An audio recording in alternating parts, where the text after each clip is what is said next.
আসসালামু আলাইকুম। আপনারা সকলে অবগত আছেন যে প্রধান উপদেষ্টা বর্তমানে ইটালিতে অবস্থান করছেন ডক্টর ইউনূস স্যার, এবং উনি আজকে প্রবাসী বাংলাদেশিদের সাথে আজকে একটি মতবিনিময় সভা হওয়ার কথা ছিল, যেটা উনি অন্য প্রোগ্রাম থাকার কারণে উপস্থিত থাকতে পারেন নাই। এবং ওনার প্রেস সচিব শফিকুর রহমান উনি উপস্থিত ছিলেন, এবং ওনাকে প্রশ্ন করা হয়েছিল বাংলাদেশে যে ৬০,০০০ ২০২৩ ও ২৪ সালের যে পাসপোর্টগুলো আটকা পড়েছে এগুলোর ব্যাপারে একটা সমাধানের জন্য উনি বলেছেন ওনাকে একটি লিখিত চিঠি দেওয়ার জন্য। এবং ইটালির নিযুক্ত বাংলাদেশি যে রাষ্ট্রদূত উনি বলেছেন যে আগামী মে মাসে ইটালির একটি প্রতিনিধি দল বাংলাদেশে আসবে এবং এসে এই সমস্যার সমাধান, তারা একটা সুষ্ঠু সমাধান দিয়ে যাবে।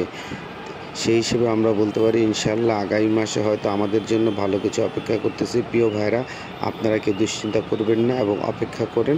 এই নিশ্চয়ই আমাদের জন্য ভালো কোনো সংবাদ হয়তো আগামী মাসে আসতেছে। ধন্যবাদ। আজকে এই পর্যন্তই।